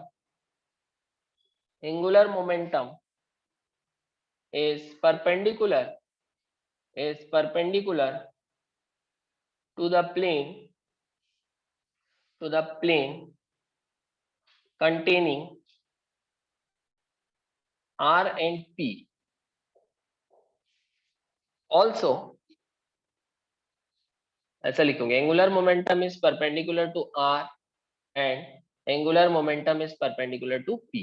angular momentum R के भी परपेंडिकुलर होगा और P के भी परपेंडिकुलर होगा। ऐसा मत लिख देना बेटा कि तीनों म्यूचुअली परपेंडिकुलर है, ऐसा मत लिख देना, क्योंकि R और P के बीच का एंगल कुछ भी हो सकता है। लेकिन इतना श्योर है कि L is perpendicular to R as well as L is perpendicular to P। क्यों? क्योंकि ये R और P के क्रॉस प्रोडक्ट से मिल रहा है। तो angular momentum is a vector quantity, its direction is given bye, लिखेंगे है ना, ये भी एक एक्सियल वेक्टर है, जितने भी रोटेटरी वेक्टर है सभी एक्सियल वेक्टर होंगे। It is an axial vector, it's direction is given by right hand thumb rule. Direction is given by right hand thumb rule. ये हमने वेक्टर में पढ़ा है। Direction is given by right hand thumb rule. A से B की तरफ हमने finger को कर्ल करेंगे, जो डायरेक्शन थंब का होगा वही डायरेक्शन ए क्रॉस बी का होगा। याद है आपको? ऐसा था ना बेटा? बेटा याद आ रहा है कि नहीं? ए क्रॉस बी किए थे अपन, A cross B, right hand thumb rule. A cross B का डायरेक्शन कैसे दोगे? क्रॉस प्रोडक्ट में ए से बी की तरफ अपने फिंगर को घुमाओ, जो डायरेक्शन थंब का होगा वही डायरेक्शन किसका होगा? ए क्रॉस बी का। वैसे L equals to R cross P है ना। मान लो ये आर है और ये है पी है। This is the direction of linear momentum, this is the direction of R. दोनों के बीच का एंगल थीटा है। तो आर से, क्योंकि आर क्रॉस पी है इसलिए अपने फिंगर से आर से पी की तरफ लेके जाओ, जो डायरेक्शन थंब का होगा वो डायरेक्शन किसका होगा? एंगुलर मोमेंटम का। तो एंगुलर मोमेंटम जो होगा it is perpendicular to plane containing R and P as well as angular momentum is perpendicular to R as well as angular momentum is perpendicular to P. Clear हो रहा है ये? Yes sir.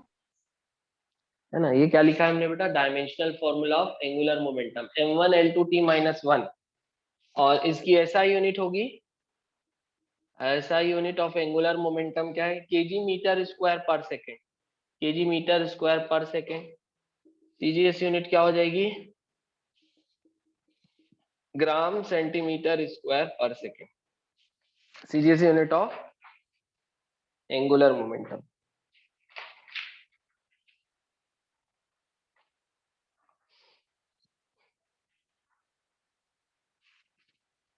हो गया यहाँ तक? है ना। लीनियर मोमेंटम हमको क्या बताता था कि बेटा लीनियर मोमेंटम, लीनियर मोशन कितना बड़ा है। लीनियर मोशन को चेंज करने के लिए अगर लीनियर मोमेंटम ज्यादा है तो लीनियर मोशन को चेंज करने के लिए ज्यादा फोर्स लगानी पड़ती थी, है ना। जैसे कि मैंने आपको, अगर मैं आपसे एग्जांपल पूछूं, जैसे कि है ना, एक साइकिल है, इसकी वेलोसिटी 5 मीटर पर सेकेंड है, और एक ट्रेन है, इसकी वेलोसिटी भी 5 मीटर पर सेकेंड है। तो ज्यादा बड़ा किसका मोशन होगा बेटा? Amount of motion is decided by linear momentum. सिर्फ वेलोसिटी से आप डिसाइड नहीं कर सकते। क्या आप ट्रेन को रोक सकते हैं? क्या नहीं रोक सकते, क्योंकि ट्रेन का मोशन बहुत लार्ज है, उसको रोकने के लिए बहुत ज्यादा लार्ज फोर्स की रिक्वायरमेंट होगी, क्योंकि यहाँ पर मास की भी इंपॉर्टेंस हो जाएगी। तो mass of cycle and mass of train. तो लीनियर मोमेंटम क्या हो जाएगा? मास ऑफ साइकिल इंटू 5, और this is linear momentum of cycle. Linear momentum of train is mass of train into velocity of train, that is 5। Obviously समझ में आया कि quantity of motion किसका बड़ा है? ट्रेन का, क्योंकि उसमें मास की भी इंपॉर्टेंस है। वैसे ही एंगुलर मोमेंटम हमको बताता है क्वांटिटी ऑफ रोटेशनल मोशन, कि रोटेशनल मोशन कितना ज्यादा है, अमाउंट ऑफ रोटेशन, उसको चेंज करने के लिए कितना टॉर्क लगेगा, कितना ज्यादा टॉर्क लगेगा। अगर एंगुलर मोमेंटम ज्यादा तो रोटेशनल मोशन को चेंज करने के लिए आपको टॉर्क की भी रिक्वायरमेंट ज्यादा होगी। आ रहा है ये समझ में?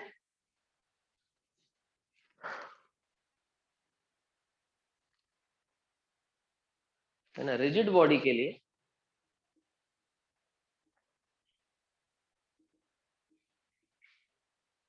एंगुलर मोमेंटम होता है आई ओमेगा, है ना। आर क्रॉस पी भी यूज होगा, लेकिन ज्यादातर जो चलन में है वही है L equal to I omega. यहाँ पर आई क्या है बेटा? Moment of inertia. यहाँ आई क्या है? Moment of inertia of rigid body. देखो एंगुलर मोमेंटम हो जाता है M V R sine theta. अगर एक मैग्नीट्यूड की मैं बात करूँ, ये होता है साइन थीटा को अभी हटा दो, ये तो रेशियो है सिंपली, तो एम वी आर हो गया। ठीक। अब इसको हम लिख सकते हैं, देखो v equals to R omega लिख सकते हैं इसको। एम वी की जगह R omega into R, V की जगह आर ओमेगा इंटू आर, ये हो गया एम आर स्क्वायर ओमेगा, है ना। और एक पार्टिकल आगे हम देखेंगे, अगर एक पार्टिकल जिसका मास m है और जिसका, है ना, radius of the circle r है, तो उसका moment of inertia M R square आता है। उसका मोमेंट ऑफ इनर्शिया क्या आता है? अगर एक पार्टिकल ऐसा इस एक्सिस के अबाउट सर्कल में घूम रहा है, रोटेट कर रहा है, और इसका एक्सिस ऑफ रोटेशन से परपेंडिकुलर डिस्टेंस अगर स्मॉल आर है, तो इसका मोमेंट ऑफ इनर्शिया क्या आ जाता है, एम आर स्क्वायर। तो एम आर स्क्वायर को हम क्या लिख सकते हैं, आई ओमेगा। तो यहाँ से एंगुलर मोमेंटम का एक और फॉर्मूला आ गया, आई ओमेगा।